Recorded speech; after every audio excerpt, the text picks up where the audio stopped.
Praise the Lord. At isa pong maganda at mapagpalang araw sa inyong lahat. Marami po ang nagsasabi na para maging successful ang anak, kailangan turuan siya ng kanyang magulang na magkaroon ng self-confidence. But I am sure you will agree with me that children need more than just self-confidence in order to be truly successful. So, imbis po na turuan natin ang ating mga anak sa pagkakaroon ng self-confidence, we must build confidence in our children by teaching them this concept. God is my confidence. It is best to teach our children godly confidence, giving them an unshakable and unchanging assurance, founded and established on a total dependence on God's plan and promises. Pakinggan niyo po ang nakasulat sa Book of Jeremiah, chapter 29, verse 11. For I know the plans I have for you, declares the Lord, plans to prosper you and not to harm you, plans to give you hope and a future. So you see, teaching kids how to have self-confidence shouldn't be the primary goal of parents. We want our kids' self-worth to be determined not by their fleeting emotions o kung ano ang sinasabi ng mga tao sa kanilang paligid, but by the unchanging love of God for them. Ang ganito pong self-worth ay hindi nanggagaling from being more confident in oneself, but from developing a daily dependence on God. So, what is the best way to teach kids to be confident? Encourage them to grow closer to God by spending quality time in prayer with the Lord. And of course, by teaching them to read and meditate God's Word and to apply the Scriptures in their everyday lives. Para mabuild ang confidence ng mga bata, kailangan nilang malaman kung paano gumawa ng tama at wise decision sa kanilang buhay na based on God's life-changing Word. Ang madalas pong gamitin ng kaaway para atakihin ang confidence sa mga bata ay ang kultura ng lipunang kanilang kinabibilangan at ang peer pressure. Now, imagine how different our world would be if we build confidence in kids by teaching them to find their worth through God's eyes. Mga magulang, tuklasin po natin kung paano turuan ang ating mga anak ng godly confidence na hindi founded sa kanilang imperfect abilities, kundi founded sa mga pangako at plano ng Diyos sa kanila. Now, if our kids can grasp these biblical truths, we will be raising the confident kids we long for them to become. So, here are some foundational truths that teach kids how to have confidence based on God's promises for them. Truth number 1, God's love for us is endless. Nakasulat po sa Book of Jeremiah chapter 31 verse 3, I have loved you with an everlasting love.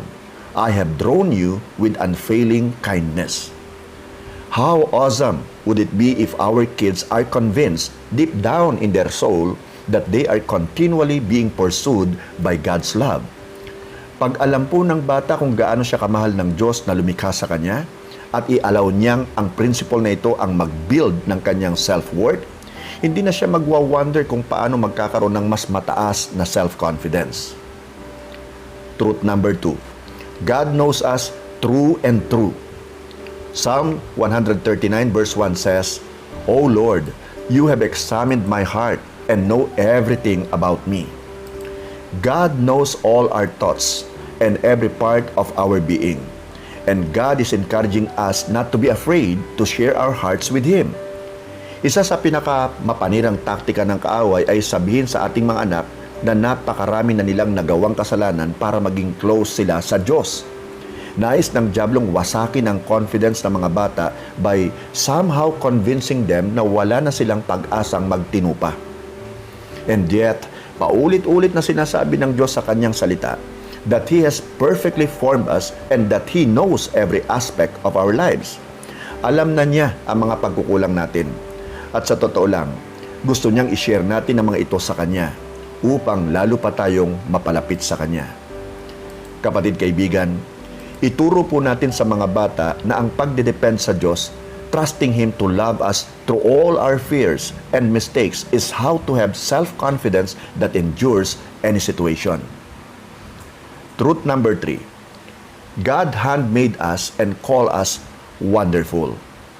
Psalm 139 verse 14 says, I praise you because I am fearfully and wonderfully made. Your works are wonderful. I know that full well. You see, we were handmade or crafted by God's hand, and He calls us wonderful or marvelous. Itinuturo po ng lipunang ating ginagalawan kung paano tayo dapat manamit, kung paano tayo dapat mamustura.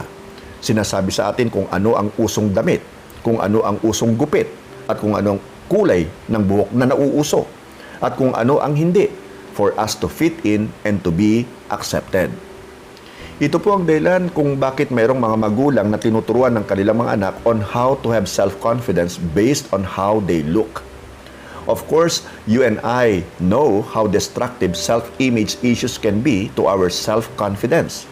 So imagine how incredibly powerful it would be if our children could grow up knowing that they are perfectly crafted by an awesome Creator.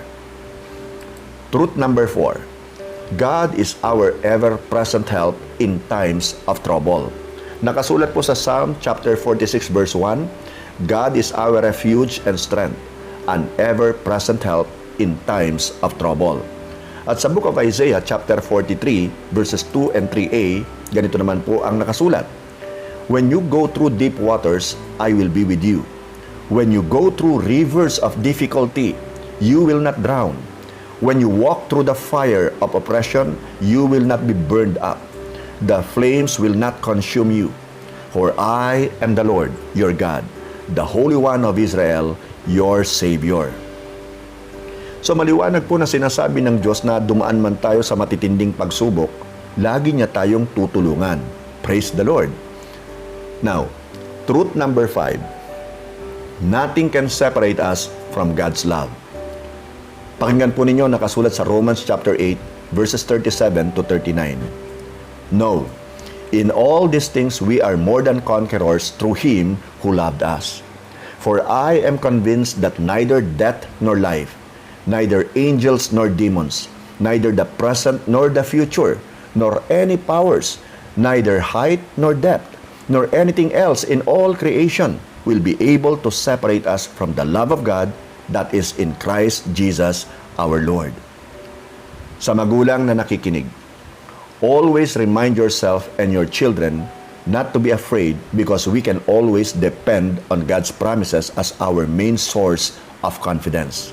Amen? Let us pray. Father God, we thank you for the lesson we just studied. Thank you for redirecting our steps in raising our children in the right path.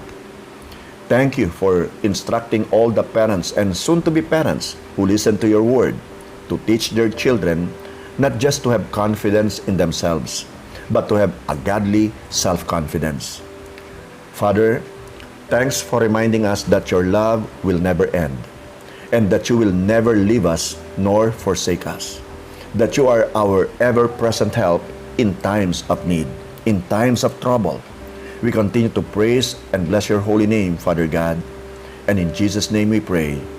Amen and amen and amen. The Lord bless you and keep you. The Lord make His face to shine upon you. The Lord be gracious unto you. The Lord turn His face toward you and give you peace. Stay safe, everyone. Stay COVID-free, stay healthy, and finally, be strong in the Lord and in the power of His might. Glory to God.